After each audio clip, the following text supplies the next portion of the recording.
Bonjour, cette vidéo présente le cours sur la notion de petit déplacement et notamment l'outil torseur qui sera utilisé sur ces notions-là.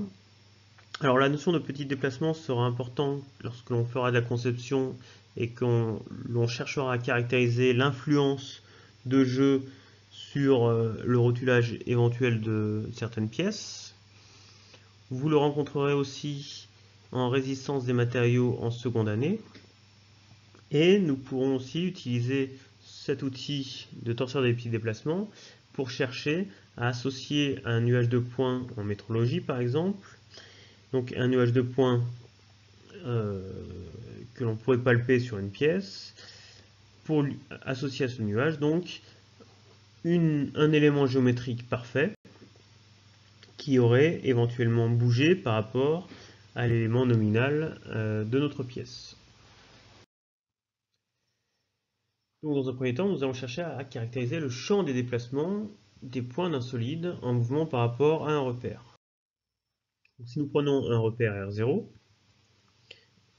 un solide à un instant T1, auquel on associe un repère 1, à l'instant T2, ce solide peut avoir bougé, peut s'être déplacé, donc avec, dans un premier temps, une translation de l'origine qui est passée du point O1 au point O2, mais aussi un changement d'orientation des différents vecteurs de notre trièdre que l'on peut caractériser avec par exemple la rotation d'un segment AB entre les deux instants. Donc on peut caractériser le déplacement à l'aide de ce vecteur O1, O2 caractérisant la translation et d'une rotation autour des trois axes de notre trièdre qu'on peut appeler le vecteur θ21. On peut définir ce que l'on appelle un vecteur déplacement U qui caractérise le déplacement d'un point M entre l'instant 1 et 2. Donc U de M sera le vecteur M1, M2.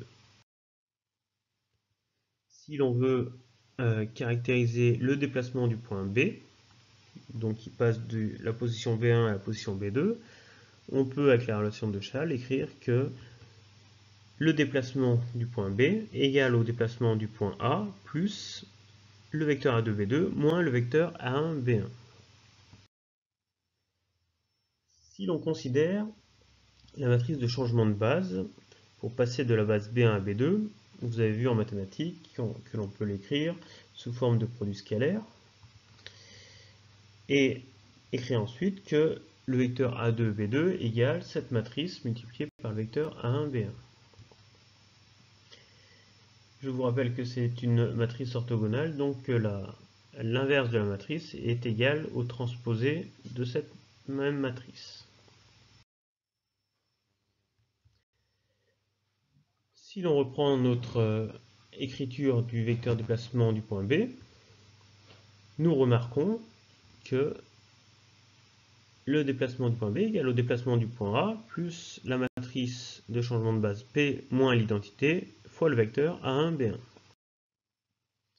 Dans le cas d'une rotation d'un angle θ autour d'un axe Z1, la matrice de changement de base peut s'écrire simplement à l'aide de cosinus et de sinus. Dans le cas général où nous pouvons avoir une rotation sur les trois axes, donc avec trois angles, un angle θ3, un angle θ2, un angle θ1, la matrice de changement de base serait donc le produit de trois matrices de rotation, et nous obtenons une matrice assez imposante qui aurait cette forme-là. Pour écrire un torseur des petits déplacements, nous allons nous placer dans l'hypothèse de déplacements qui seront faibles par rapport aux dimensions du solide.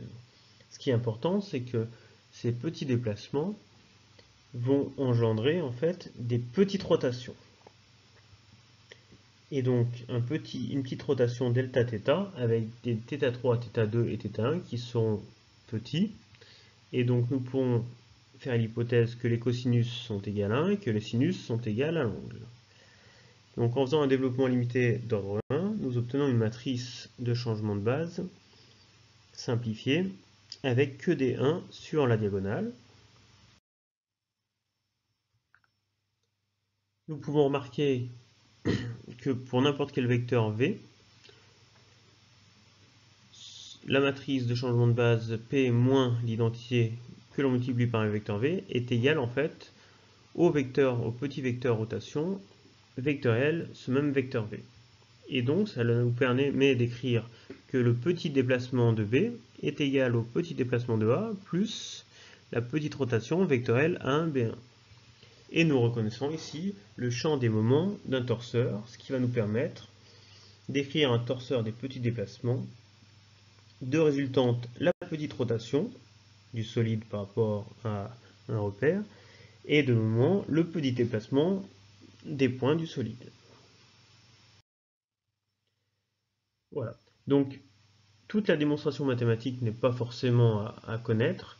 Ce qui est bien important de retenir, c'est que on peut écrire un torseur des petits déplacements dans l'hypothèse des petits déplacements par rapport aux dimensions du solide, c'est-à-dire surtout une petite rotation.